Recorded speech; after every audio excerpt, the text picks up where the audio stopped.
जय राधा माधव कुंज बिहारी। जय राधा माधव कुंज बिहारी। जय राधा माधव कुंज बिहारी। राधा माधव कुंज बिहारी। जय गोपी जन वल्लभ गिरिवरधारी। गोपी जन वल्लभ गिरिवरधारी। जय गोपी जन वल्लभ गिरिवरधारी। गोपी जन वल्लभ गिरिवरधारी। यशोदानंदन ब्रज जन रंजन। यशोदानंदन ब्रज जन रंजन। यशोदानंदन ब्रज जन रंजन।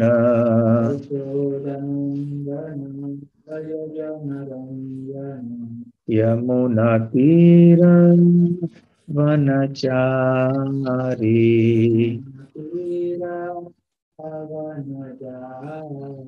यमुना तीर वनचारी।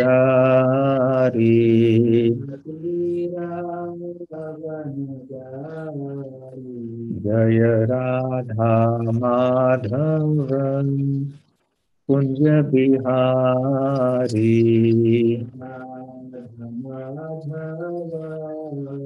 कुंज बिहारी। जय ओम विष्णुपाद परमहंस परिव्राजकाचार्य अष्टोत्तर सत। His divine grace अभय चरणारविंद भक्ति वेदांत स्वामी श्रील प्रभुपाद की जय। अनंत कोटि वैष्णव वृंद की जय। निताय गौर प्रेमानंदे समवेत भक्त वृंद की जय। समवेत भक्त वृंद की जय।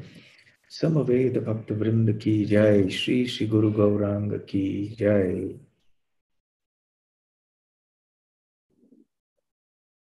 ओम ज्ञानतिमिरान्धस्य ज्ञानाञ्जनशलाकया चक्षुरुन्मीलितं येन तस्मै श्रीगुरवे नमः। श्रीचैतन्यमनोभीष्टं स्थापितं येन भूतले स्वयं रूप कदा मह्यं ददाति स्वपदान्तिकम्। वन्देऽहं श्रीगुरुः श्रीयुतपदकमलं श्रीगुरून् वैष्णवांश्च श्रीरूपं साग्रजातं सहगण रघुनाथान्वितं तं सजीवं साद्वैतं सावधूतं परिजनसहितं कृष्णचैतन्यदेवं श्रीराधाकृष्णपादां सहगण ललिता श्रीविशाखान्वितांश्च। नमो ओं विष्णुपादाय कृष्णप्रेष्ठाय भूतले श्रीमते भक्तिवेदांत स्वामिन्निति नामिने। नमस्ते सारस्वते देवे गौरवाणी प्रचारिणे निर्विशेष शून्यवादी पाश्चात्य देश तारिणे। वाञ्छाकल्पतरुभ्यश्च कृपा सिन्धुभ्य एव च पतितानां पावनेभ्यो वैष्णवेभ्यो नमो नमः। जय श्री कृष्ण चैतन्य प्रभु नित्यानंद श्री अद्वैत गदाधर शिवासादि गौर भक्त वृंद। हरे कृष्ण कृष्ण कृष्ण हरे हरे। हरे राम राम राम हरे हरे। हरे कृष्णा। आप सबका हार्दिक स्वागत है और आशा करते हैं कि आपका स्वास्थ्य और आपकी भक्ति दोनों ही अच्छी चल रही है और बड़े आनंद से आप भगवान कृष्ण की सेवा कर रहे हैं। भक्त होने के नाते जब हम लोग भगवान की सेवा करते हैं तो हम इस बात को भली भांति जान कर करते हैं कि श्री कृष्ण परम सत्य है। वो एक व्यक्ति है। वो व्यक्ति है परंतु हमारी तरह सीमित व्यक्ति नहीं है, परंतु व्यक्ति अवश्य हैं। भारत में दुर्भाग्य से और संपूर्ण विश्व में बल्कि जब भगवान की कोई कल्पना होती है या कोई विचार होता है तो अधिकांश लोगों में धारणा यही होती है कि भगवान या परम सत्य निराकार है। उनका कोई आकार नहीं है, उनके कोई गुण नहीं है। तो सारे धर्मों में, जितने भी धर्म हैं भारत ये पृथ्वी में, अधिकांश यही एक धारणा होती है। और भारत में खास करके ये अद्वैतवाद विचार, अद्वैतवाद, वाद मतलब एक विचारधारा या दर्शन, अद्वैत मतलब वो विचारधारा जिसमें ये कहते हैं कि जीव और भगवान में कोई द्वैत नहीं है, कोई भेद नहीं है, दोनों जीव और भगवान एक ही है।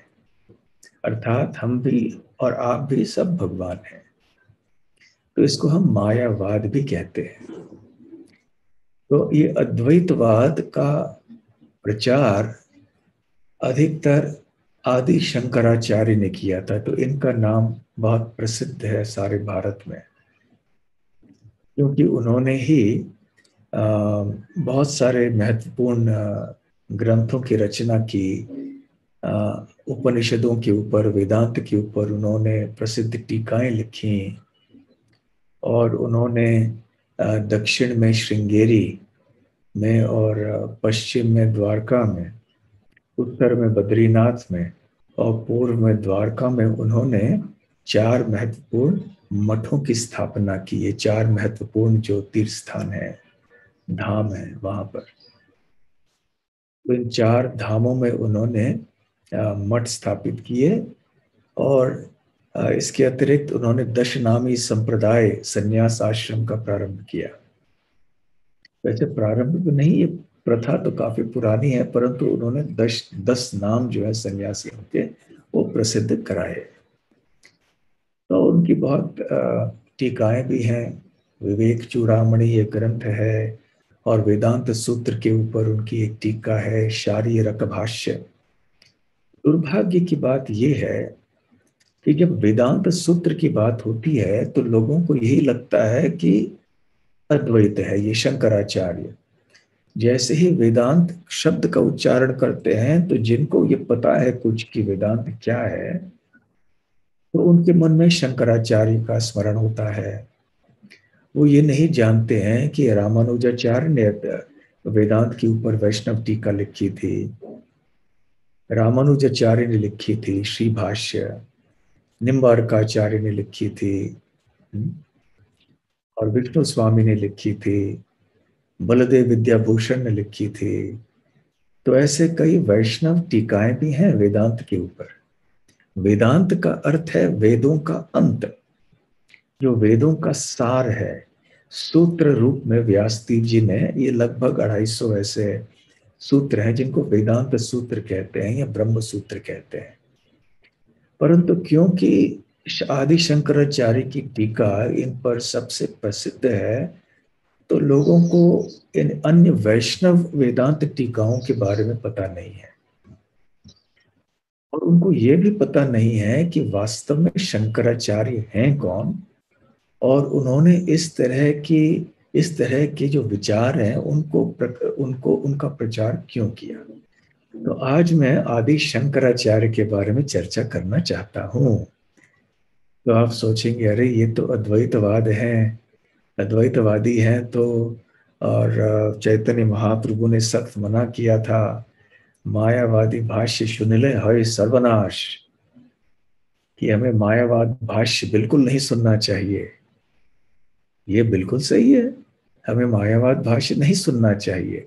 परंतु शंकराचार्य कौन है, हम इस बात को आज जानने का प्रयास करेंगे। और उनकी एक बहुत ही मधुर रचना है जिसको भज गोविंदम कहते हैं। भज गोविंद नाम से ये प्रसिद्ध है, विख्यात है। तो उसकी संक्षेप में भी हम चर्चा करेंगे। तो सर्वप्रथम पुनः हम जानने का प्रयास करेंगे कि ये अद्वैतवाद या जो मायावाद है, इसका तात्पर्य क्या है, इसका अर्थ क्या है।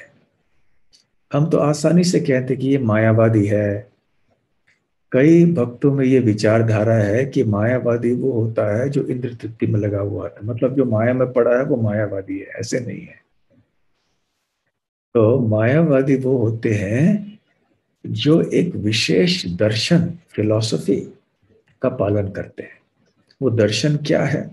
सबसे पहली बात कि ब्रह्म सत्य जगत मिथ्या। ये ये सारी सृष्टि जो है ये मिथ्या है, इसका कोई अस्तित्व नहीं है। ये है ही नहीं, बल्कि ये हमारा भ्रम है कि हम सोच रहे हैं कि ये सृष्टि है। वास्तव में ये सृष्टि नहीं है। तो ये मिथ्या है। परंतु सत्य क्या है? सत्य है ब्रह्म, जो इस भौतिक सृष्टि के परे एक परम सत्य है, जो आध्यात्मिक है, जो आध्यात्मिक प्रकाश है, जिसको ब्रह्म कहते हैं या ब्रह्मन या ब्रह्म ज्योति। और ये ब्रह्म ज्योति का कोई आकार नहीं है, इसमें कोई व्यक्तित्व नहीं है, इसके कोई गुण नहीं है। तो ये परम सत्य है। और ये निराकार जो ब्रह्म है, इससे परे और कोई सत्य नहीं है। और जब ये परम सत्य, निराकार परम सत्य जब भौतिक जगत में प्रकट होते हैं विभिन्न अवतारों में, तो ये रूप धारण करके आते हैं। जैसे श्री कृष्ण है, श्री राम है।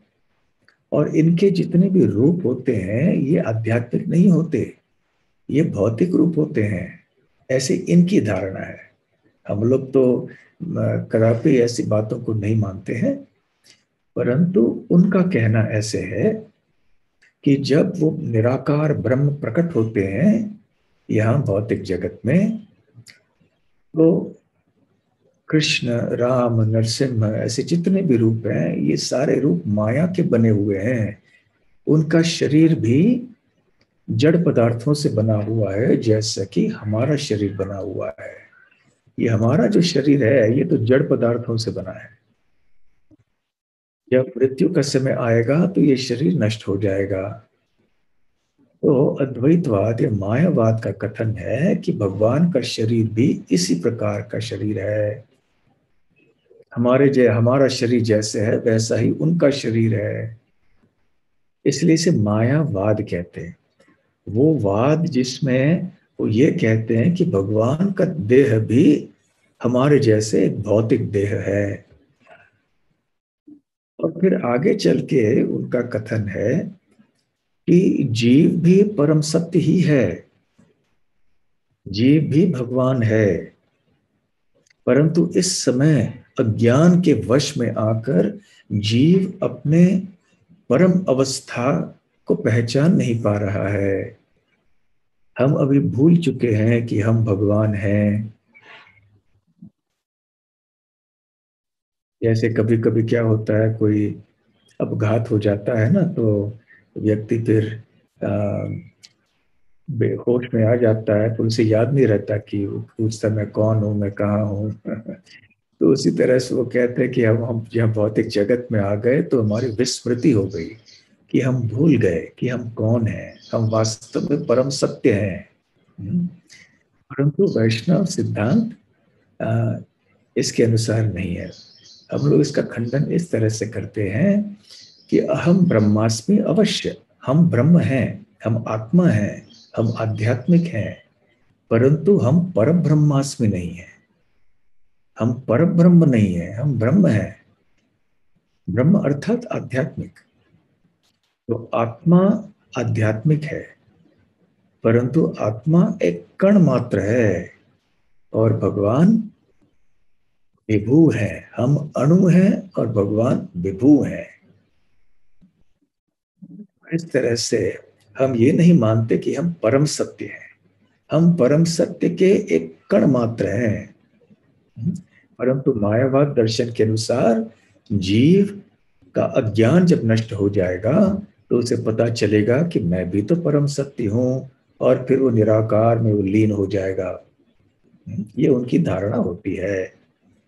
तो ऐसे दिव्य ज्ञान प्राप्त करने से हमारे भगवत्ता को हम पुनः प्राप्त कर पाएंगे। ऐसे ही मायावाद दर्शन है। ठीक है। तो शंकराचार्य, वैसे तो ये मायावाद दर्शन अनादिकाल से चलते आ रहा है, कोई नई बात नहीं है। जितने भी विविध प्रकार के दर्शन हम सुनते हैं, देखते हैं, पाते हैं संसार में, कोई भी दर्शन ऐसे नया नहीं है। इतिहास में ऐसे बड़े बड़े दार्शनिक हुए हैं जिन्होंने विविध प्रकार के विचारों को व्यक्त किया है। हजारों करोड़ों करोड़ों सालों से ये ऐसे धारणाएं चलती आ रही हैं। तो ये अद्वैतवाद भी काफी समय से चलते आ रहा था, परंतु विशेष रूप से कलयुग में इसे पुनः जागृत करना था। इसलिए भगवान ने शिव जी से एक बार कहा। शिव जी को क्या पूछा उन्होंने? शिव जी को बुलाकर उन्होंने आदेश दिया। ये पद्म पुराण में है, और चैतन्य चरितामृत में श्री चैतन्य महाप्रभु इसको बताते हैं। स्वागमयि कल्पितैः स्वं च जनान् मद विमुखान् कुरु मां च गोपय येन स्यात् सृष्टिर् एषोत्तरोत्तरा। इसका मतलब है कि स्व आगमय कल्पितैः त्वं च। स्व आगम अर्थात एक कोई शास्त्र, एक कोई ज्ञान। तो तुम स्वयं, भगवान कृष्ण शिव जी से कहते हैं कि आप स्वयं स्व आगमयी, ऐसे एक शास्त्र, ऐसे एक दर्शन, कल्पित ही, ऐसे इसकी कल्पना कीजिए। एक मनमाने ढंग से ऐसे एक दर्शन को काल्पनिक ढंग से इसकी आप रचना कीजिए, जिसके द्वारा क्या होगा? जनान मत विमुखान कुरु। जिसके द्वारा जो जन साधारण है वो मुझसे विमुख हो जाएंगे। तो भगवान कह रहे हैं कि ऐसे एक दर्शन का आविष्कार करो या रचना करो जिसको सुनकर लोग मुझसे विमुख हो जाएंगे। माम च गोपय येन स्यात् सृष्टिर एषोत्तरोत्तरा। और जिसके द्वारा फिर ये भौतिकवाद जो है ये जगत में बढ़ जाएगा। तो क्योंकि अभी समय के प्रवाह के अनुसार अभी कलयुग आने वाला था द्वापर के अंत में। तो कलयुग में धर्म का घटन होता है, अधर्म की वृद्धि होती है। तो भौतिकवाद अभी बढ़ना है कलयुग में, और भी बढ़ता रहेगा। तो भगवान ने इस कारण से उन्हें कहा कि आप जाके इस प्रकार के काल्पनिक सिद्धांत का प्रचार प्रसार कीजिए। स्वयं भगवान ने ऐसे कहा। और ये पहली बार ऐसे नहीं है। भगवान ने स्वयं बुद्ध देव के रूप में आके वेदों का खंडन किया। उन्होंने वेदों को माना नहीं, यद्यपि बुद्ध देव स्वयं भगवान के अवतार है। तो ऐसे क्यों नहीं किया उन्होंने? क्योंकि उस समय हुआ ये था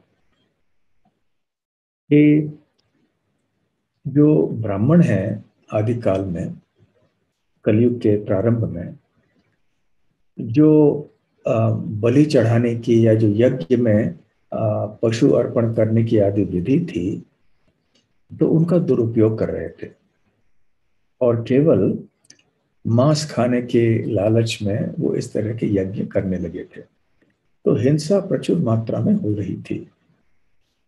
पुराने प्राचीन युगों में, पूर्व युगों में हुआ ये करता था कि जब ऐसे अश्वमेध यज्ञ इत्यादि हुआ करते थे, तो ब्राह्मण इतने शक्तिशाली थे कि अपने मंत्रों के द्वारा वो उस पशु को पुनः जागृत कर सकते थे, पुनः जीवित कर सकते थे, और उसे एक नया शरीर प्रदान कर सकते थे, और उसे एक मनुष्य देह भी दिला सकते थे।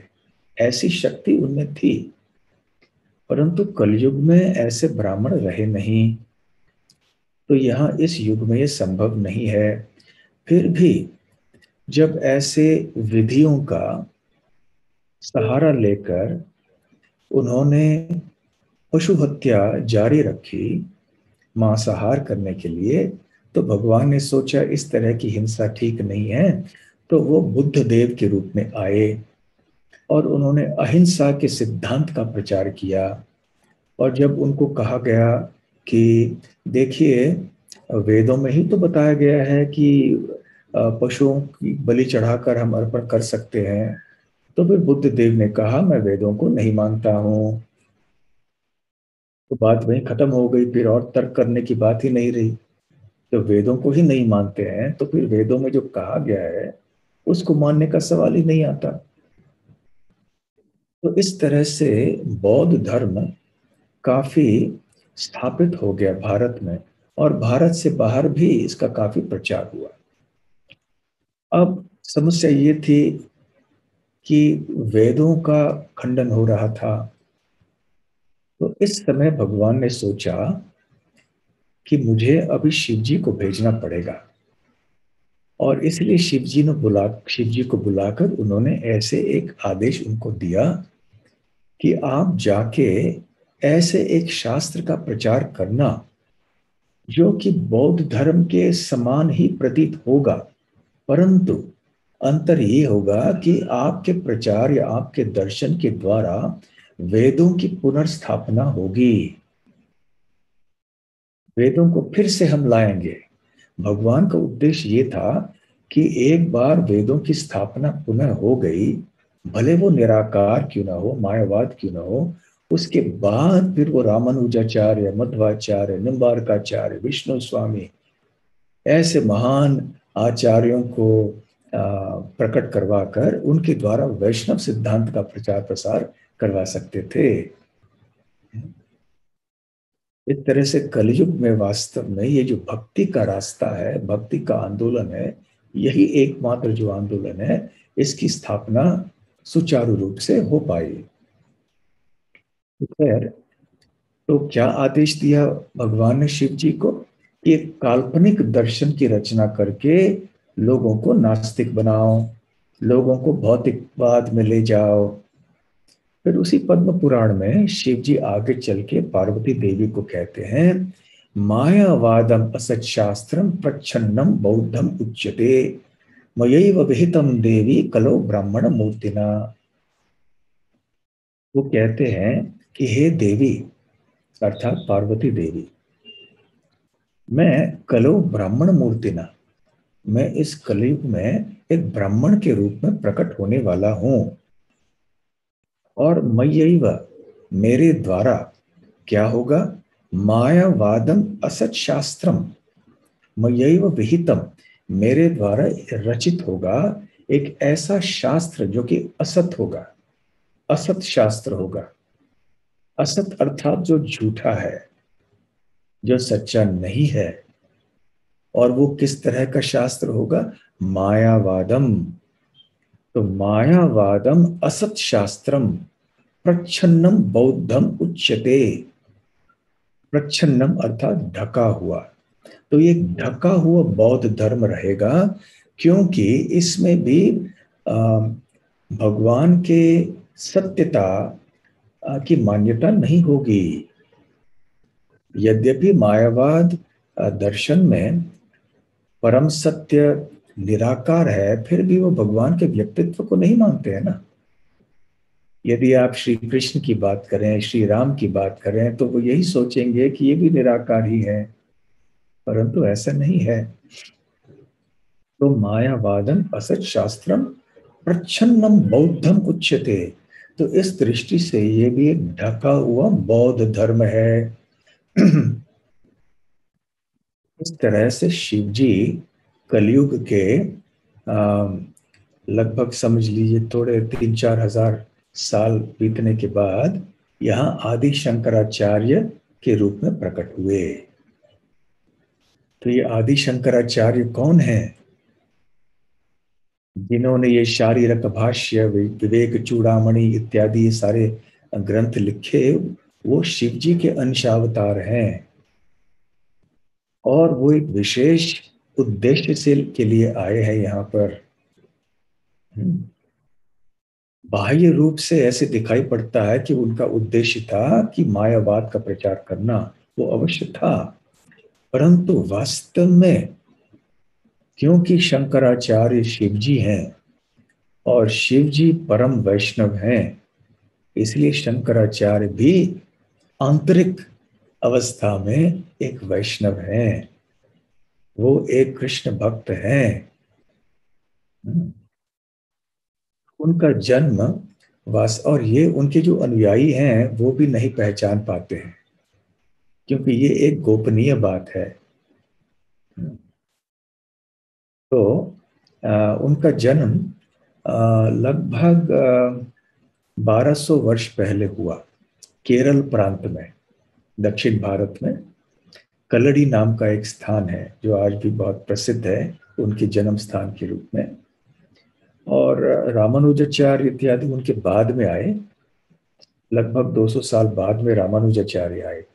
शायद विष्णु स्वामी तो उनके पहले भी आए थे, शंकराचार्य के पहले भी शायद विष्णु स्वामी थे। खैर, रामानुजाचार्य को 200 साल बाद में आए। बचपन से ही एक विरक्ति या वैराग्य की प्रवृत्ति उनके अंदर थी, और जब वो 7-8 साल के थे, वो अपने माँ से जाके कहने लगे कि मुझे संन्यास लेना है, तो मुझे कृपया अनुमति दीजिए। तो माँ ने कहा, नहीं, मैं कैसे अनुमति दूंगी, नहीं, तुम्हें संन्यास नहीं लेना चाहिए, और वैसे भी तुम इतने छोटे हो। लेकिन वो बार बार पूछते रहे, और माँ बार बार इनकार करते रही कि तुम संन्यास नहीं ले सकते। तो एक बार हुआ ये कि शंकर अर्थात आदि शंकर अपने माँ के साथ नदी नदी में गए थे स्नान करने के लिए। और जब इस 8 साल का बच्चा ये है, ये स्नान कर रहा था वहां समुद्र नदी में, तो अचानक एक मगरमच्छ ने आके पकड़ लिया। तो माँ तो तट पे थी, माँ तो हैरान हो गई देख कर कि अरे ये क्या हो गया, एक मगरमच्छ ने मेरे बेटे को पकड़ लिया अपने मुंह में।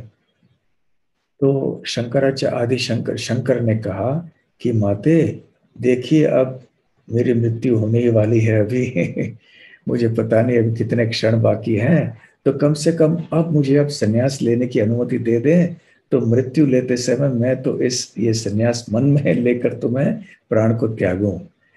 तो माँ बेचारी क्या करती, तो कहा ठीक है बेटा, ले लो, मैं अनुमति देती हूँ, संन्यास ले लो। और चमत्कार हुआ ये कि मगरमच्छ ने अपना मुंह खोल लिया, बच्चे को छोड़ दिया। और हाँ, देखिए ये ये लीला है वो। हाँ, देखिए मगरमच्छ ने उनके पैर पकड़ लिए हैं, और माँ तट पे खड़ी हैं, और माँ से कह रहे हैं कि मुझे संन्यास लेने की अनुमति दे दीजिए, नहीं तो देखिए वैसे भी मेरी मृत्यु तो होने ही वाली है। तो फिर माँ ने दे दी अनुमति, और फिर मगरमच्छ ने अपना मुंह खोल दिया, चमत्कार हो गया, मगरमच्छ फिर से जल में चला गया। और फिर शंकर बाहर चले आए, और वहां से कहा कि आपने सन्यास की अनुमति दी, तो चरणों में प्रणाम किया और निकल पड़े। और फिर वो भ्रमण करने लगे। और ऐसे कहते, वैसे थोड़ी बहुत भिन्न मत है इसके बारे में कि अपने गुरु को कहाँ मिले वो, लेकिन ऐसे मान्यता अधिक यही है कि नर्मदा के तट पर ओंकारेश्वर नाम का स्थान है, वहां पर उनके गुरु मिले, गोविंद भागवत पाद उनका नाम था। तो उनके पास गए, और बड़े आनंद से गुरु ने उनको स्वीकार किया शिष्य के रूप में। और वहां पे उन्होंने वेदों का पठन किया, उपनिषदों का पठन किया। 4 वर्षों में सब कुछ उन्होंने सीख लिया, इतने बुद्धिमान थे वो। और 12 वर्ष की आयु में उन्हें उनके गुरु ने आदेश दिया कि अब तुम्हारी पढ़ाई समाप्त हो गई, तुम अब टीका लिखना शुरू कर दो। दार्शनिक टीकाएं लिखो वेदांत के ऊपर, उपनिषदों के ऊपर। तो फिर उन्होंने टीकाएं लिखना प्रारंभ कर दिया।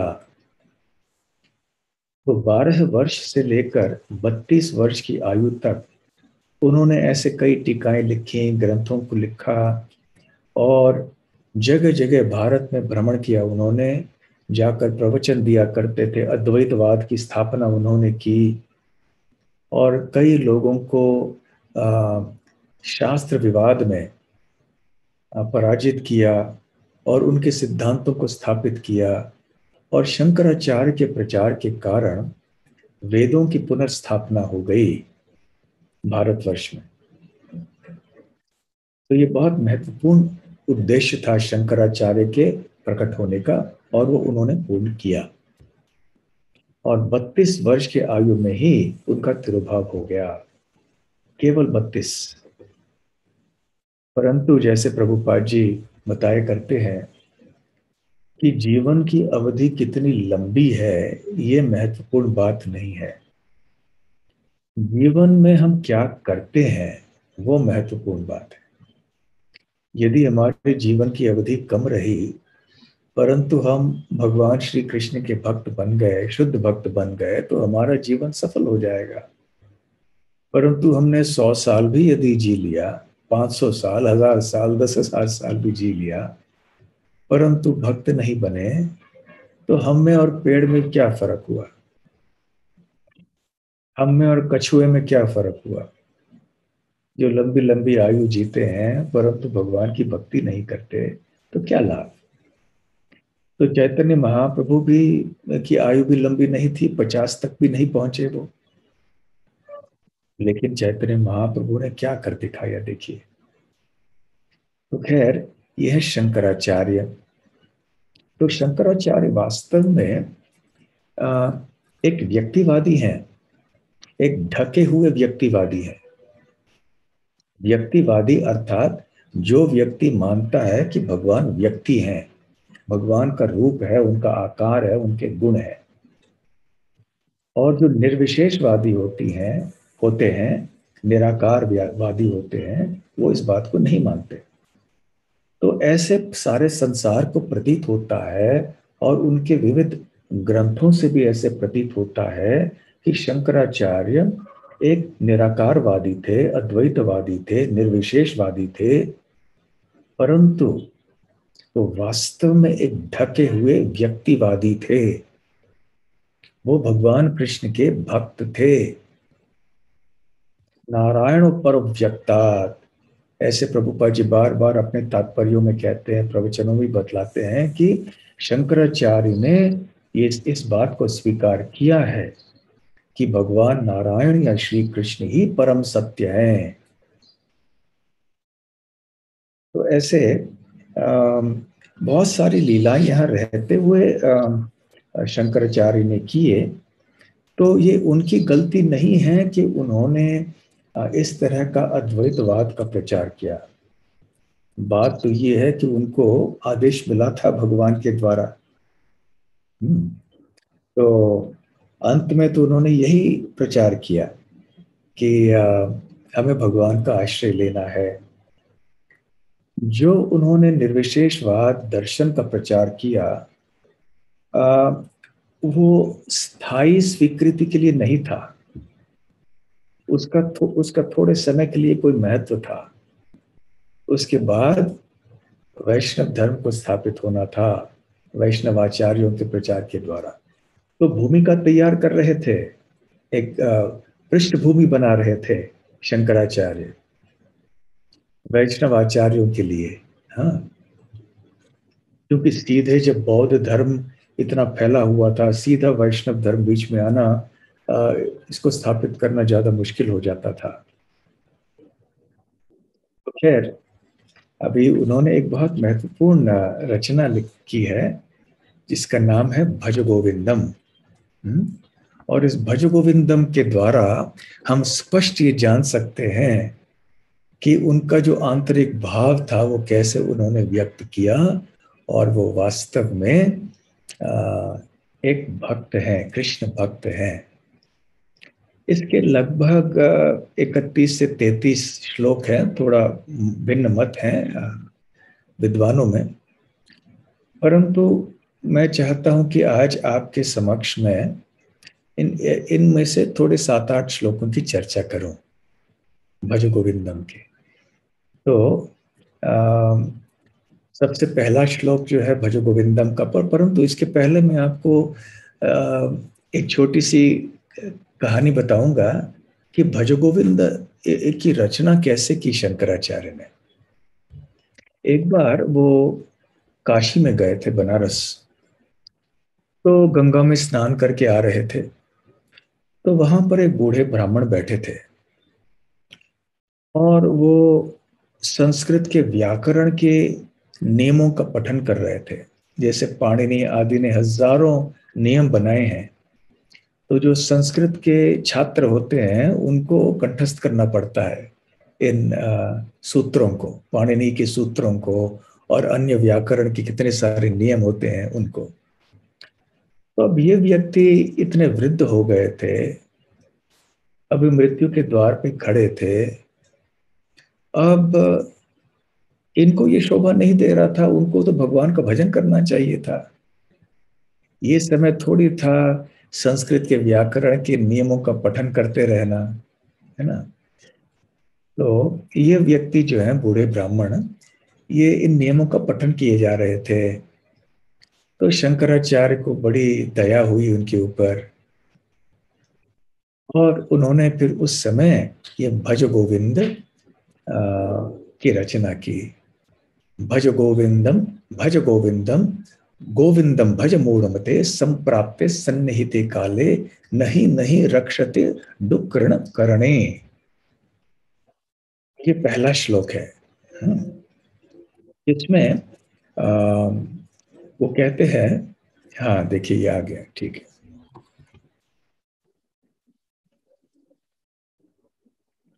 हम्म तो यहाँ पे शंकराचार्य कहते हैं भज गोविंदम, भज गोविंदम, गोविंदम भज। 3 बार कोई बात को दोहराने से ये प्रतीत होता है कि जो वक्ता हैं वो उस बात पर बहुत जोर देना चाहते हैं। इसलिए हरे नाम हरे नाम एव केवलम, है ना। तो उसी तरह से भज गोविंदम, भज गोविंदम, गोविंदम भज। तो शंकराचार्य अपने भक्ति भाव को अब व्यक्त कर रहे हैं। उनको सहन नहीं हुआ कि ये बेचारे बूढ़े अभी तक भजन नहीं कर रहे भगवान का। मूढ़ मते, मति मतलब बुद्धि, मूढ़ मतलब मूर्ख। तो ये भ्रष्ट बुद्धि वाले व्यक्ति उनको नहीं कह रहे थे, साधारणतः एक संसार के लिए कह रहे थे। गोविंद भजो, संप्राप्ते अर्थात जब तुम प्राप्त करोगे, सन्निहिते क्या, काले, सन्निहिते अर्थात निकट, जब काले अर्थात मृत्यु का समय, जब मृत्यु के निकट के समय तक पहुंचोगे, नहीं नहीं रक्षति दुक्कृण करणे। तो ये सारे व्याकरण के जो नियम आदि हैं ये तुम्हारी रक्षा नहीं करेंगे, केवल भगवान गोविंद तुम्हारी रक्षा करेंगे, इसलिए गोविंद को भजो। इस तरह से ये पहला श्लोक है। और अब मैं और एक श्लोक लेना चाहता हूं, 7वां श्लोक। कईयों में छठा भी है, छठा या 7वां। बालस्तावत क्रीडासक्तः, बालस्तावत क्रीडासक्तः, तरुणस्तावत तरुणीसक्तः, वृद्धस्तावत चिंतासक्तः, परे ब्रह्मणि कोपी न सक्तः। बालः ताव, बाल्य अवस्था के रहने तक, क्रीड़ा आसक्त, क्रीड़ा सक्त है। तो बाल्यावस्था के रहने तक व्यक्ति क्रीड़ा में आसक्त रहता है, मग्न रहता है। अब देखते हैं कि बच्चे खेलना बहुत पसंद करते हैं, पढ़ाई करने के लिए बैठ कहें तो नहीं करना चाहते, खेलना चाहते। उनको कहिए कि आप बैठ के भोजन ले लो, प्रसाद ले लो, सोने को आ जाओ, स्नान करो, नहीं उनको खेलना है। तो ये बच्चों का स्वभाव होता है। तो इस तरह से बाल्यावस्था निकल जाती है क्रीड़ा में। तरुण स्तावत तरुणी सक्तः, तरुण ताव, तरुण अवस्था के समाप्त होने तक तरुण तरुणी के प्रति आकर्षित होता है, और इस प्रकार से उसका सारा तरुण अवस्था जो है इसी में निकल जाता है। वृद्धस्तावत चिंतासक्तः, तो वृद्ध अवस्था रहने तक, अर्थात मृत्यु के क्षण तक, वृद्ध अवस्था के प्रारंभ से मृत्यु के समय तक व्यक्ति आसक्त रहता है। किस चीज से? चिंता से। तो वो चिंता करते रहता है कई चीजों के बारे में, अपने तबीयत के बारे में, अपने धन के बारे में, अपने परिवार के बारे में। बहुत सी चीजें होती हैं चिंता करने के लिए, तो इनमें ही वो रहता है। तो परे ब्रह्मणि कोपी न सकता है, परंतु पर ब्रह्म भगवान के प्रति आसक्त कौन होता है? न बचपन में समय होता है, न तरुण अवस्था में समय होता है, न बुढ़ापे में। इन जीवन की तीन अवस्थाओं में व्यक्ति विभिन्न चीजों में मग्न रहता है और आसक्त रहता है। तो भगवान के प्रति आकर्षण या आसक्ति कब उत्पन्न होगी उसके शरीर में, ऐसे कहते हैं। और उसका अगला श्लोक फिर है, काते कांता कस्ते पुत्र संसारोऽयम् अतीव विचित्र, कस्य त्वं कः कुत आयातः तत्त्वं चिन्तय तदिह भ्रातः। काते कांता, तुम्हारी प्रिया कौन है, तुम्हारी प्रिय पत्नी कौन है? कस्ते पुत्र है, तुम्हारा पुत्र कौन है? और संसारोऽयम् अयम अतीव विचित्र है, ये संसार जो है वास्तव में बड़ा विचित्र है। कस्य त्वम, तुम किसके हो? कह, तुम कौन हो? कुत आयात है, और तुम कहां से आए हो? तुम्हारी पत्नी कौन, तुम्हारे बच्चे कौन, तुम्हारे पति कौन, तुम्हारे माता पिता कौन? तुम किनके हो, तुम कहां से आए हो, तुम हो कौन? तत्वम चिंतय तद इह भ्रातः, तो है मेरे भाई, इन चीजों के बारे में गहराई से थोड़ा चिंतन करना। अच्छा, फिर आगे 15वां श्लोक, 15वां संख्या है। कईयों में 14 है, कईयों में 16 है, जो भी है। तो अंगम गलितम पलितम मुंडम दशन विहीनम जातम तुंडम वृद्धो याति गृहीत्वा दंडम तदपि न मुंचत्याशा पिंडम। कहते अंगम गलितम, गलितम अर्थात जो बहुत कमजोर हो गया है। अभी एक वृद्ध व्यक्ति के परिस्थिति की बात अब शंकराचार्य कर रहे हैं कि हमारा शरीर जो है वो कमजोर हो चुका है, अभी बुढ़ापे में हो जाता है। पलितम मुंडम, और जो सर के जो बाल हैं पलितम, पक गए हैं अर्थात सफेद हो गए हैं। दर्शन विहीनम जातम तुंडम, तुंडम अर्थात मुंह, मराठी में तोंड कहते हैं ना, संस्कृत से आता है तुंडम। तो जातम अर्थात हो गया है। तो क्या हो गया? दशन विहीनम, मुंह जो है वो दांतों से रहित हो गया है, अर्थात सारे दांत भी गिर गए।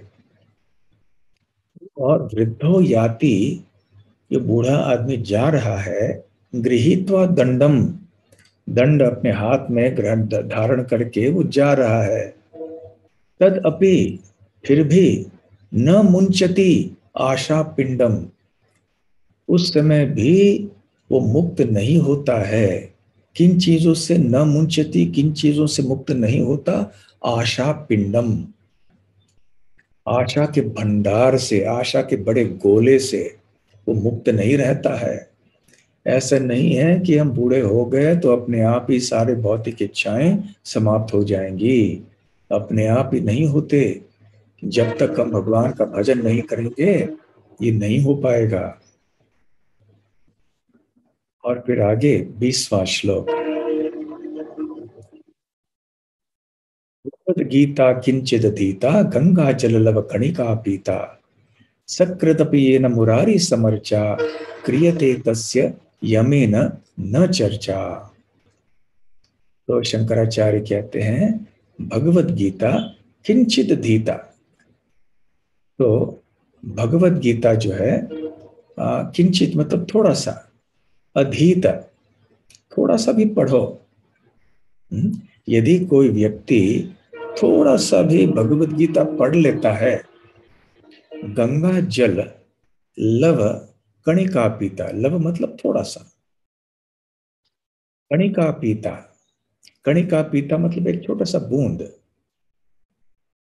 तो कोई यदि गंगा जी का जल एक बूंद मात्र भी ग्रहण करता है, सकृत अपि, एक बार भी, ये न मुरारी समर्चा, एक बार भी यदि वो मुरारी या श्री कृष्ण की अर्चना करता है, उपासना करता है, सेवा करता है, तो फिर क्या होता है? क्रियते तस्य, यदि वो ऐसे कर लेता है, इन तीनों चीजों को कर लेता है, तो क्या होगा? यमे न चर्चा। तो मृत्यु काल में यमराज के साथ कोई बहस करने की आवश्यकता नहीं रहेगी कि हमें लेने क्यों आए, हमें छोड़ दीजिए और हमें 2 साल दे दीजिए, या पड़ोस के व्यक्ति के पास जाइए, मेरे पास क्यों आए आप। तो ऐसे कोई बहस करने की आवश्यकता नहीं होगी। यमराज के चंगुल में हम नहीं रहेंगे। तो यमराज बल्कि हमारी मदद करेंगे, क्योंकि यमराज भी वैष्णव हैं। तो फिर 21वां श्लोक, ये तो बहुत प्रसिद्ध श्लोक है, आप सबने भी सुना होगा इसे। पुनरपि जननम पुनरपि मरणम पुनरपि जननी जठरे शयनम यह संसारे बहुदुस्तारे कृपया पारे पाहि मुरारे।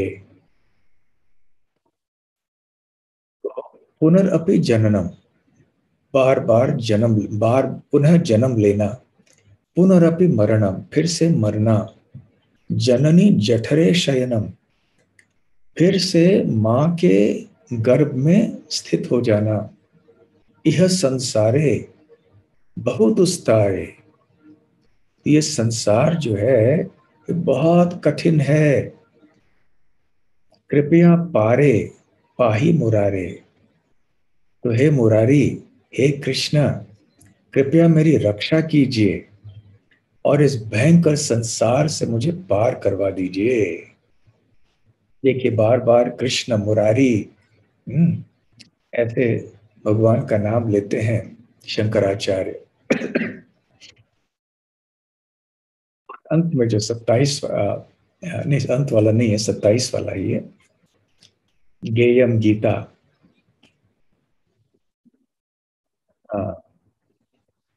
गेयम गीता नाम सहस्रम ध्येयम श्रीपति रूपम अजस्रम नेयम सज्जन संगे चित्तम देयम दीन जनाय च वित्तम। गेयम गीता नाम सहस्रम, तो हमें सतत गाना चाहिए। क्या गाना चाहिए? गीता, भगवत गीता। और क्या गाना चाहिए? नाम सहस्रम, विष्णु सहस्र नाम की बात करते हैं। और ध्येयम श्रीपति रूपम अजस्रम, तो हमें श्रीपति अर्थात भगवान लक्ष्मी देवी के पति कौन है? भगवान विष्णु हैं, भगवान कृष्ण हैं।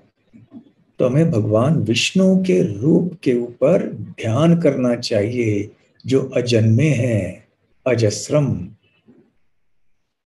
नेयम अर्थात न इयम सज्जन संगे चित्तम, नेयम न इयम नहीं है यहाँ, नेयम मतलब हमें करना चाहिए, बिताना चाहिए। कैसे बिताना चाहिए? सज्जन संगे चित्तम,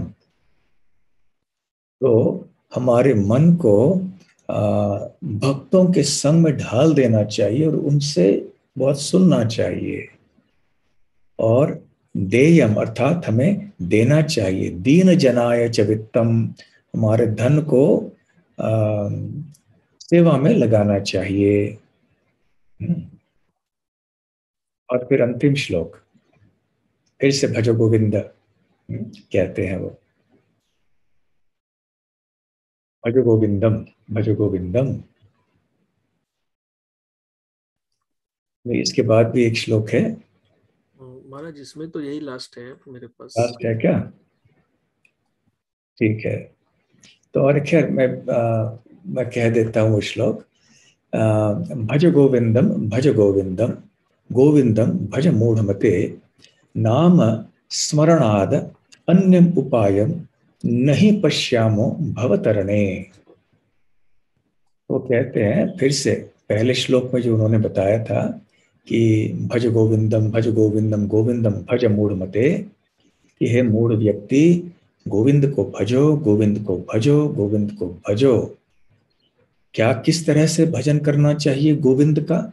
नाम स्मरणाद, मतलब उनके गोविंद के नाम का स्मरण या नाम का कीर्तन से अतिरिक्त अन्य उपायम, अन्य कोई उपाय नहीं पश्यामः, मैं नहीं देख पा रहा हूं, भवतरणे, इस भवसागर को पार करने के लिए।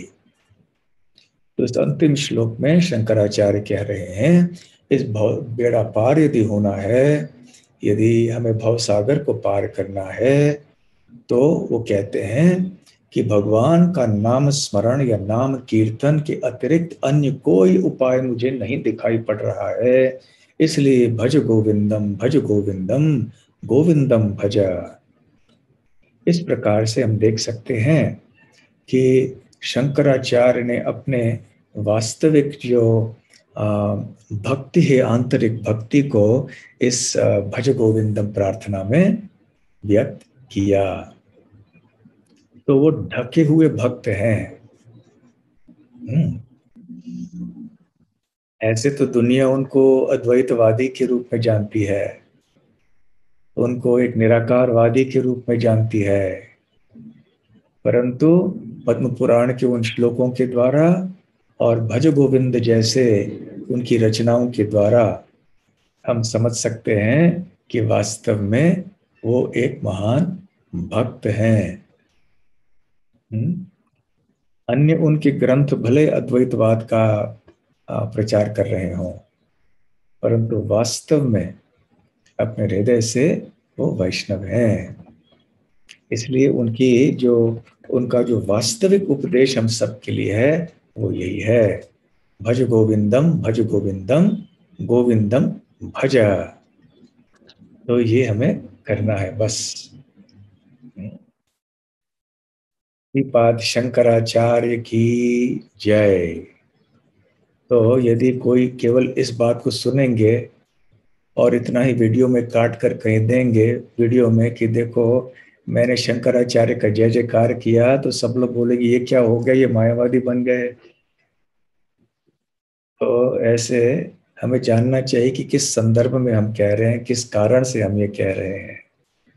हाँ ठीक है। तो और भी थोड़े चित्र हैं शंकराचार्य के बारे में, वो हम देखेंगे। हाँ, कलड़ी उनका ये जन्म स्थान है। पूर्णा नदी है केरल में, तो उनके स्थान उस नदी के तट पर उनकी जन्मभूमि का ये स्थान है। जन्म स्थान है ये इनका। ठीक है। लेकिन आप जब यदि आप जाएं भी वहां पर, तो ध्यान रखिएगा कि शंकराचार्य वास्तव में हैं कौन। ठीक है। तो ये शायद नर्मदा के तट पे होगा, ओमकारेश्वर में। तो उनके गुरु का जो गुफा है जहां उन्होंने तपस्या की थी, वो है ये। ठीक है। और ये केदारनाथ में उनकी समाधि है, तो उनकी मूर्ति वहां पर है। ऐसे बताया जाता है कि उनके शिष्य जब उनके साथ में थे तो शंकराचार्य केदारनाथ मंदिर के पीछे की ओर गए और फिर आगे हिमालय में अंदर चले गए और फिर गायब हो गए। उसके बाद में किसी को पता नहीं चला कि वो कहाँ गए, क्या किया। तो इसलिए माना जाता है कि उनकी समाधि केदारनाथ में हुई, हिमालय में। हरे कृष्णा।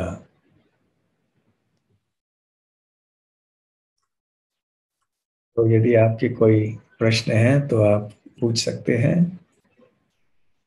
आज हरे थोड़ा कृष्ण। सा विचित्र विषय था शंकराचार्य के बारे में। हाँ? तो यदि आप किसी और को जाके बताएं कि आज हमने शंकराचार्य के बारे में सुना, तो पूरी बात बताइए, केवल ये बात बोलकर छोड़िए मत, गलत फहमी हो जाएगी लोगों को कि कहीं आप मायावादी तो नहीं बन गए। हाँ, प्रश्न है। हाँ, परंपरा प्रभु पूछिए प्रश्न। हरे कृष्णा महाराज। जब भी जो पशु हत्या हो रही थी, तो यज्ञों में या उसमें वगैरह पशु हत्या हो रही थी, तो भगवान ने इसका बौद्धवाद का प्रचार किया। तो उसके बाद में मायावाद जी का प्रचार किया। तो डायरेक्टली भगवान जो आचार्यों के द्वारा वैष्णव संप्रदाय का ही प्रचार कर सकते थे और भक्ति के बारे में प्रचार कर सकते थे। तो ये सब करने की उनको आवश्यकता कुछ समझ में नहीं आया महाराज। हाँ, सही प्रश्न है। और इसका उत्तर ये है कि अवश्य भगवान तो सर्वशक्तिमान है, कुछ भी कर सकते हैं। तो तुरंत वैष्णव संप्रदायों का को पुनः स्थापित करवा सकते थे। यद्यपि वैष्णव संप्रदाय तो अनादिकाल से चलते आए हैं, परंतु यहाँ दुनिया के अंदर जब वेदों का खंडन किया जा रहा था, तो तुरंत जब कोई प्रचार में, कोई एक दर्शन में भगवान को नहीं माना जाता, आत्मा को नहीं माना जाता, वेदों को नहीं माना जाता, तो तुरंत आके ये बताना लोगों को कि वेद है, सही है, भगवान एक व्यक्ति है, निराकार नहीं है, व्यक्ति है, उनके प्रति हमें प्रेम प्राप्त करना चाहिए, तो ये तो बहुत ज्यादा परिवर्तन हो जाएगा। तो इसलिए एक ऐसे दर्शन की आवश्यकता थी जिसमें परिवर्तन उतना अधिक नहीं था। जैसे कोई गाड़ी चल रही है ना, तो गाड़ी को घुमाना है तो धीरे धीरे से घुमाना होता है, गति को हल्का बना के फिर से उसको घुमाना पड़ता है। तो जब पुनः स्थापना करने की आवश्यकता पड़ी तो थोड़ा रुक रुक के कदम कदम से करना पड़ा। तो फिर पहला कदम ये था कि बुद्ध देव आए ये सब पशु हत्या आदि रोकने के लिए। फिर दूसरा कदम था शंकराचार्य का आना, और फिर तीसरा कदम था कि भक्ति के आचार्यों को यहाँ प्रकट करवाना। इस तरह से धीरे धीरे से कई शतकों के बाद फिर वैष्णव धर्म की स्थापना पुनः हो गई। ठीक है। हरे कृष्णा। हरे कृष्णा। हरे हरे कृष्णा। कृष्णा। आईवाईएफ से भक्तों का प्रश्न है, कृपया पूछिए प्रभु जी। हरे कृष्णा महाराज, दंडोत प्रणाम। हरे कृष्णा।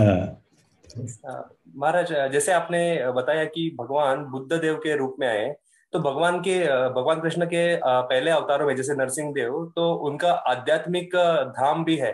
वैसे बुद्ध देव का आध्यात्मिक कुछ है अस्तित्व, मतलब आध्यात्मिक जगत में?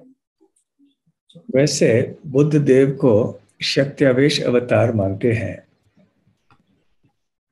तो ऐसे कोई वर्णन नहीं आता कि उनका कोई धाम वहां पे है, क्योंकि उन्होंने जो जिस दर्शन की स्थापना की या जिसका प्रचार किया वो वेदों के अनुसार नहीं है।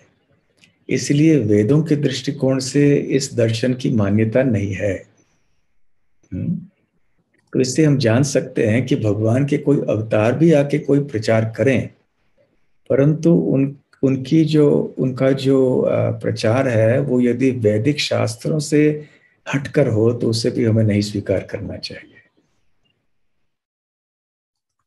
यहाँ तक कि जब गोवर्धन लीला के पहले नंद महाराज इंद्रदेव की पूजा करने वाले थे, और श्री कृष्ण ने उस समय उनको रोकने का प्रयास किया, तो उन्होंने कर्म मीमांसा सिद्धांत उनके सामने प्रकट किया कि कर्म ही सर्वस्व है, इसके पीछे भगवान कहाँ है, देवता कहाँ है।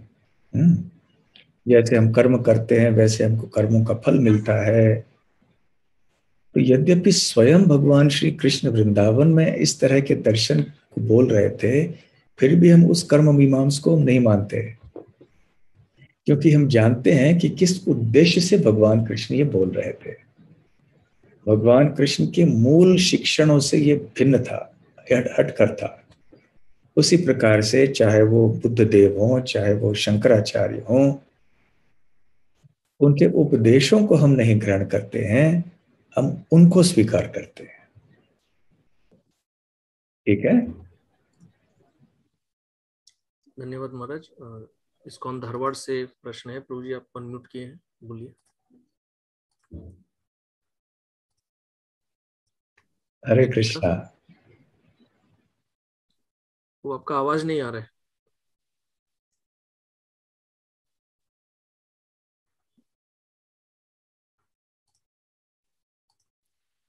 आपका आवाज नहीं आ रहा है प्रभु जी, आप चैट में लिख के भेज सकते हैं। तो इतने हम अगले भक्त का प्रश्न ले लेते हैं, तब तक आप चैट में लिख के भेज दीजिए, हम महाराज से पूछते हैं। आगे अगले कृष्णधर्म प्रभु जी हैं। हाँ प्रभु जी बोलिए। हरे कृष्णा। हरे कृष्णा महाराज जी, आपने बताया कि दशनामी संन्यास क्या है? दक्षिणामी संन्यास मतलब जैसे ये टाइटल होते हैं, ये पदवी होते हैं, नाम होते हैं। जैसे अरण्य, वन और तीर्थ, सरस्वती, है ना, और गिरी और ये सब आश्रम, ये सब सन्यासियों के नाम होते हैं। पहले एक नाम होता है, उसके बाद में ऐसे पद दिया जाता है, परिवार का नाम।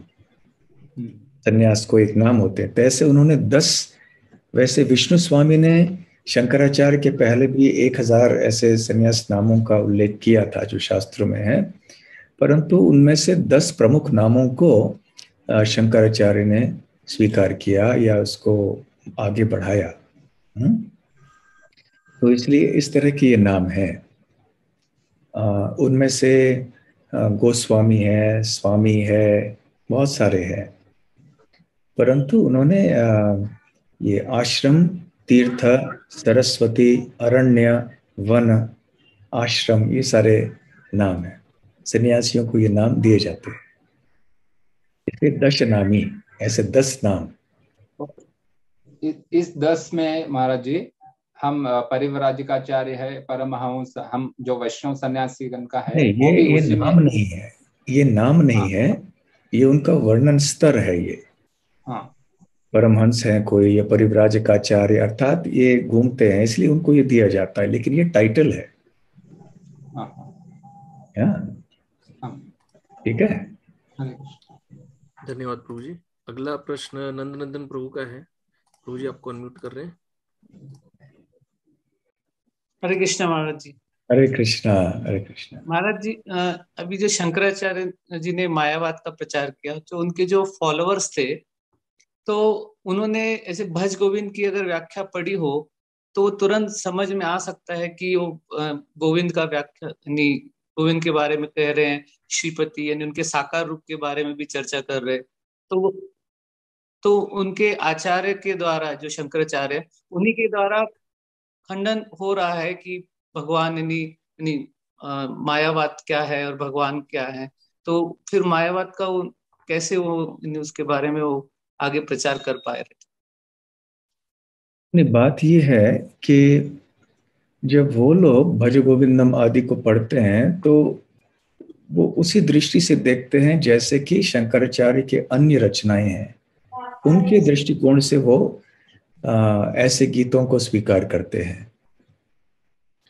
तो फिर वही देखते हैं कि वही भगवान है, कि उनके लिए क्या है, ये एक केवल उपाय अलग है। चाहे वो ज्ञान के मार्ग से जाइए, भक्ति के मार्ग से जाइए, परंतु हमारा लक्षण अंततः वही है।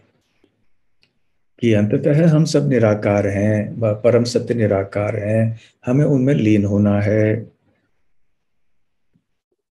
तो इसलिए उनकी जो विचारधारा है, या जब वो इन पंक्तियों को पढ़ते हैं तो उनको यही अर्थ दिखाई पड़ता है।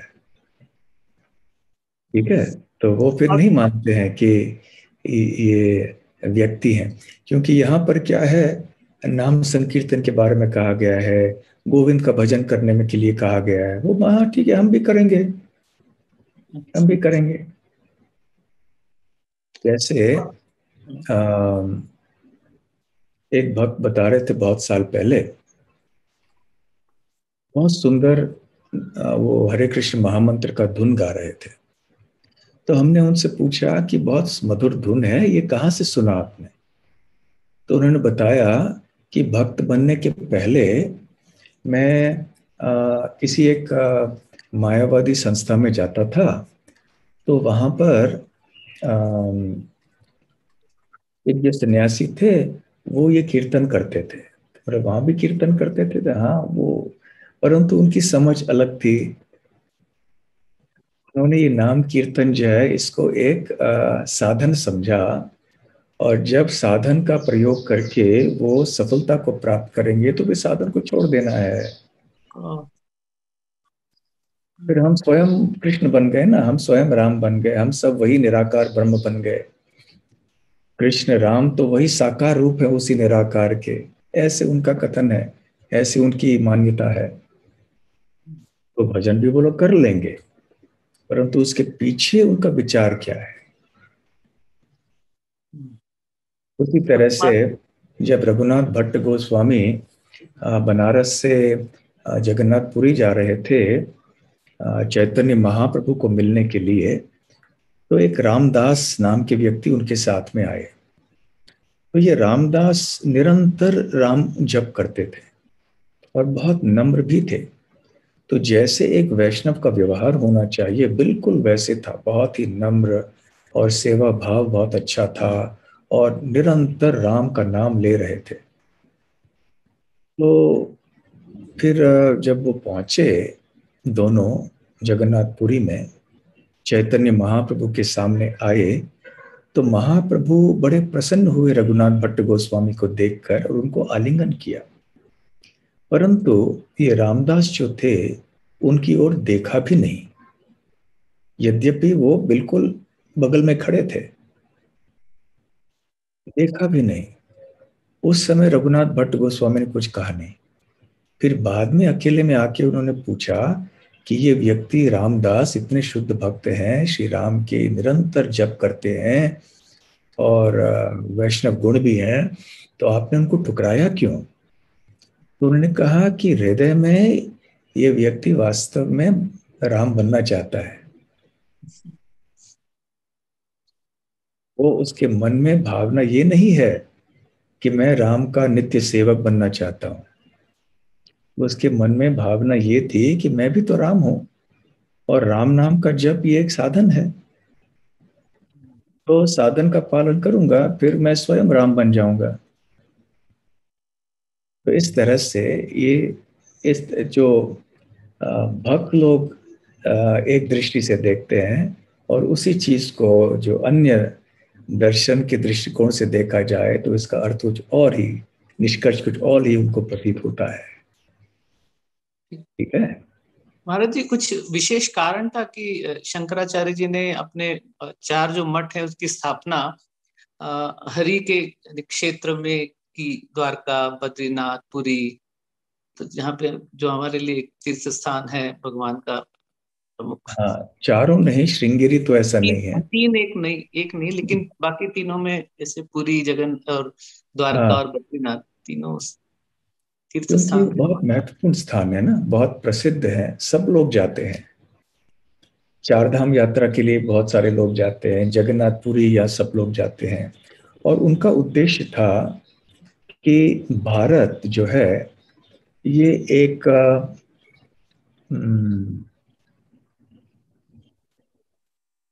सनातन धर्म के कारण ये एक ही है वास्तव में। भले भाषाएं अलग अलग हों, जातियां अलग अलग हों इत्यादि, लोगों के अलग अलग आदतें, वेशभूषा और भोजन आदि सब अलग अलग हो, फिर भी आध्यात्मिक दृष्टि से, सनातन धर्म के दृष्टि से वो चाहते थे इन सबको जोड़ लें। इसलिए उन्होंने उत्तर में एक चुना, पश्चिम में, पूर्व में और दक्षिण में। ऐसे भारत के 4 कोनों में उन्होंने 4 महत्वपूर्ण तीर्थ स्थानों में इन मठों की स्थापना की। ठीक है। हरे कृष्ण। धन्यवाद प्रभु जी। महाराज, इस्कॉन धारवाड़ के भक्तों ने प्रश्न लिख के भेजा है कि शंकराचार्य जी ने यह पद्धति क्यों बनाई कि जो भी अपनी परंपरा को स्थापित करना चाहते हैं उन्हें प्रस्थान त्रय पर टीकाएं लिखना आवश्यक है। क्योंकि ये वेदांत जो है, ये सार है ना सारे वेदों का। वेद अंत, वेदांत। तो वेद तो बहुत विशाल है, बहुत सारे शास्त्र हैं, कितने उपनिषद हैं, कितने सारे अन्य ग्रंथ हैं। तो यदि कोई जैसे मान लीजिए किसी को कोई कॉलेज में भर्ती होना है अध्यापक के रूप में, तो उसे कोई डिग्री या कोई ऐसी चीज चाहिए, तो फिर उनको मान्यता मिलती है, फिर वो स्वीकार करते, ठीक है आप अधिकृत हो, आपको ले लेंगे। तो ठीक उसी प्रकार से किसी संप्रदाय के अधिकृत होने का जो सबूत है, कुछ तो चाहिए। नहीं तो कोई भी आके कल कहेगा कि मेरा संप्रदाय भी प्रामाणिक है। तो इसलिए ये नियम बनाया गया कि वेदांत के ऊपर आपकी टीका क्या है, ताकि हम जाने तो सही कि आपका सिद्धांत क्या है। तो इस तरह से ये प्रथा बनी। तो शंकराचार्य ने तो शारीरक भाष्य लिख लिया, परंतु विष्णु स्वामी ने भी लिखा था, निम्बार्काचार्य ने भी लिखा, मध्वाचार्य ने, रामानुजाचार्य ने, बलदेव विद्याभूषण ने। तो इसलिए ये एक बात बन गई। वास्तव में गौड़ी वैष्णवों ने कहा कि हमें वेदांत सूत्र के ऊपर कोई टीका लिखने की आवश्यकता नहीं है, क्योंकि श्रीमद् भागवत ही स्वाभाविक टीका है वेदांत सूत्र के ऊपर, और ये स्वयं भागवत में घोषित है। परंतु अन्य लोगों ने इस बात को नहीं मानी, इसलिए फिर बलदेव विद्याभूषण को ये टीका गोविंद भाष्य की रचना करना पड़ा। ठीक है महाराज, और भी प्रश्न है, ले सकते हैं क्या? हाँ बिल्कुल बिल्कुल। ठीक है। अगला प्रश्न ब्रह्मचारी आश्रम में भक्त से है। टू जी आपको अनम्यूट किए हैं, बोलिए। हरे कृष्णा। अनम्यूट करके बोलिए प्रभु जी।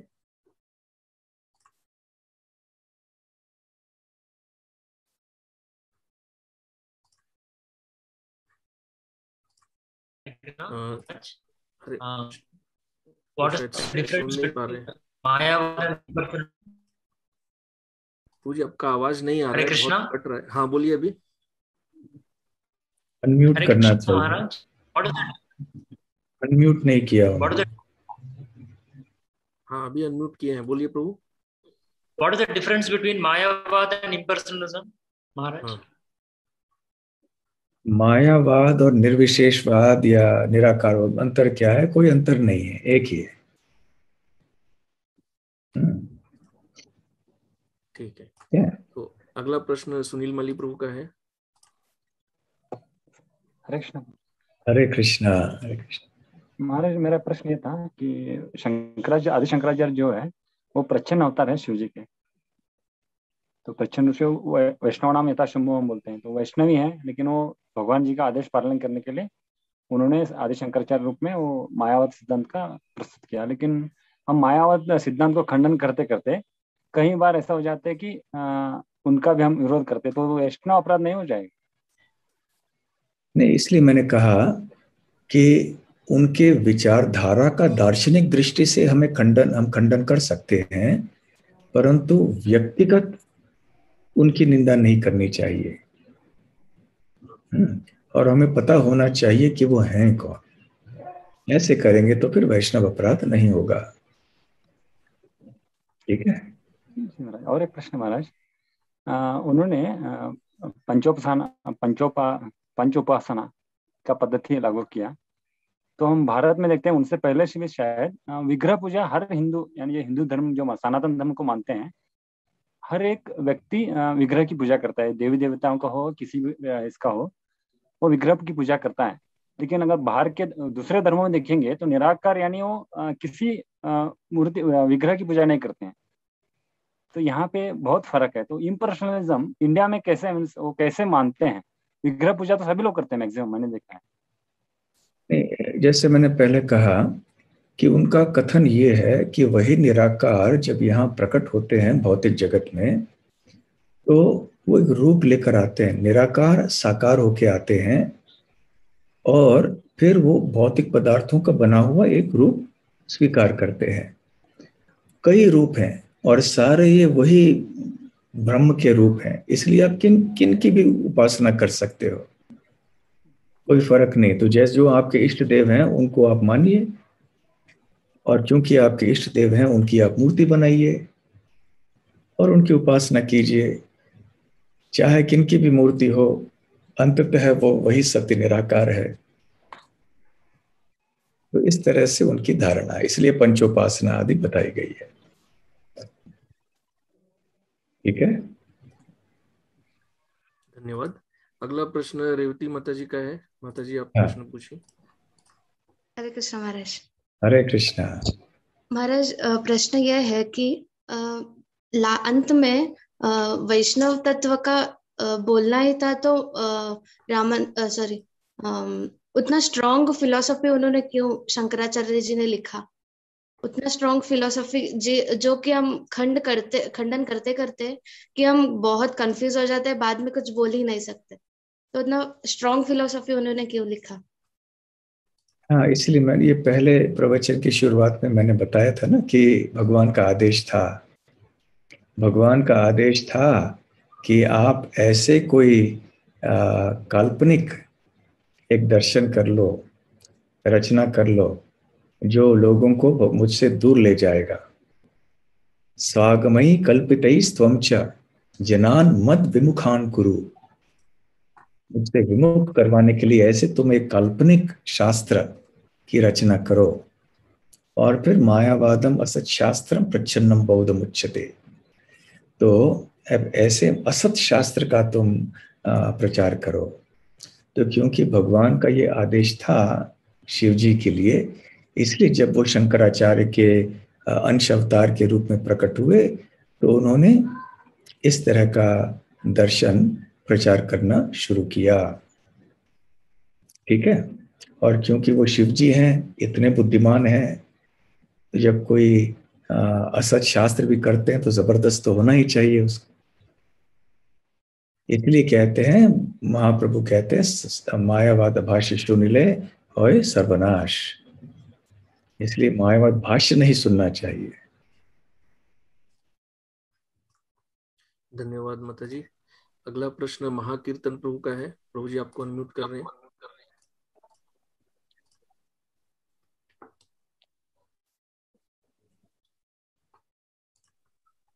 हाँ बोलिए प्रभु जी। प्रणाम महाराज जी।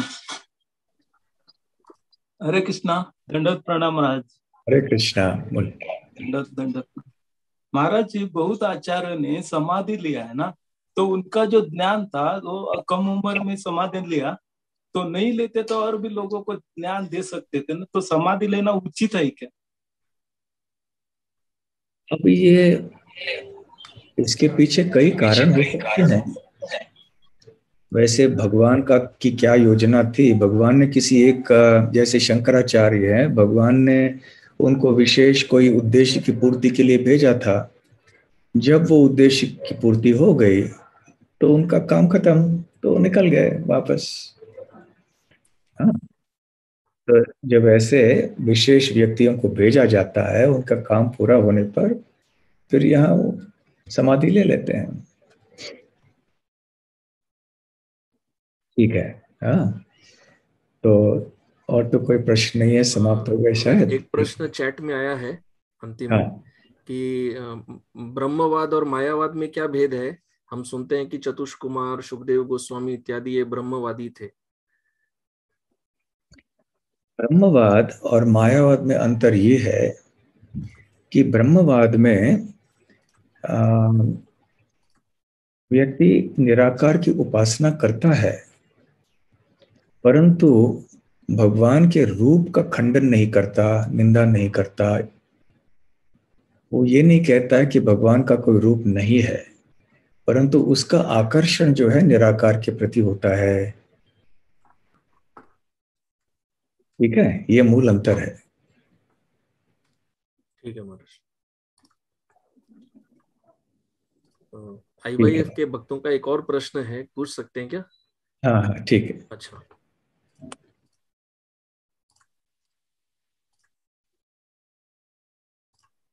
हाँ बोलिए प्रभु जी। हरे कृष्णा महाराज। हरे जैसे कि आपने बोला कि ब्रह्मवादी और मायावादी इनमें भेद है, और जो मायावादी है वो भगवान के चरण कमल में अपराध करते हैं। तो एक दृष्टिकोण से ऐसा देखा जाए तो शंकराचार्य जी का सिद्धांत सुन के जो शिष्य उनके शरण में आए थे, मतलब जो जेन्युइन स्पिरिचुअल नॉलेज के लिए आए थे, उनका तो मतलब नुकसान हो गया क्योंकि वो मायावादी बन गए। और तो उनके उद्धार के लिए कुछ शंकराचार्य ने किया है, because originally Shankaracharya is Lord Shiva, तो उनके उद्धार के लिए कुछ उन्होंने बंदोबस्त किया है। हाँ, शंकराचार्य ने जो उनको दिया हुआ जो कार्य था वही संपन्न किया उन्होंने, इसलिए उनको हम दोष नहीं दे सकते। तो ये भगवान की योजना थी कि ऐसे होना चाहिए। तो जो लोग शंकराचार्य के शरण में आए, उनकी ऐसी ज्ञानोन्मुखी सुकृति थी, इस तरह के उनके पूर्व जन्म के संस्कार थे कि उनको इसी पथ में चलना था, वो आए। परंतु धीरे धीरे से फिर उन्होंने रामानुजाचार्य, मध्वाचार्य सब आए, चैतन्य महाप्रभु आए, इस तरह से भी आंदोलन की स्थापना की, और आशा करते हैं कि भी आगे चल के ये और भी ज्यादा प्रचार प्रसार होगा। तो जो लोग नहीं हैं, जो नहीं मानते हैं भगवान के रूप को, वो भी भक्त बन जाएंगे। ठीक है। यस। और एक छोटा सा हमारा एक्सटेंशन, मतलब एक्चुअली शंकराचार्य जी का तो मेन उद्देश्य था बौद्ध धर्म का खंडन करना, बट उसके साथ मतलब ये साइड इफेक्ट जैसा हो गया कि मतलब लोग मायावादी भी बने। हाँ, ऐसा उनका मूल उद्देश्य था वेदों की स्थापना करना, पुनः स्थापना करना। हाँ, क्योंकि बुद्ध देव ने कहा था मैं वेदों को नहीं मानता, तो इनका उद्देश्य था वेदों की स्थापना करना, ये मुख्य उद्देश्य था, पुनः करना। ठीक है महाराज, मेरा एक छोटा सा प्रश्न है। संसार में आज जितना भी हम लोग अनाचार इत्यादि सब देखते हैं, क्या हम कह सकते हैं कि मूल रूप से इन सब का कारण ये मायावाद, निराकार विग्रह को नहीं मानना यही है? मूल कारण तो ये है कि बद्ध जीव भगवान से विमुख है और होना रहना चाहता है, मूल कारण ये है। और दूसरा कारण ये है संख्या क्यों बढ़ रही है, क्योंकि ये कलयुग है। तो भगवान की योजना के अनुसार धर्म का घटन आदि तो होना ही है इस कलयुग में। ठीक है। ठीक है, ठीक है, चलो 11:30 बज गए अभी। तो आप सबको बहुत बहुत धन्यवाद। हरे कृष्ण कृष्ण कृष्ण हरे हरे, हरे राम राम राम हरे हरे। श्रील प्रभुपाद की जय। गौर प्रेमानंदे। हरि हरि बोल।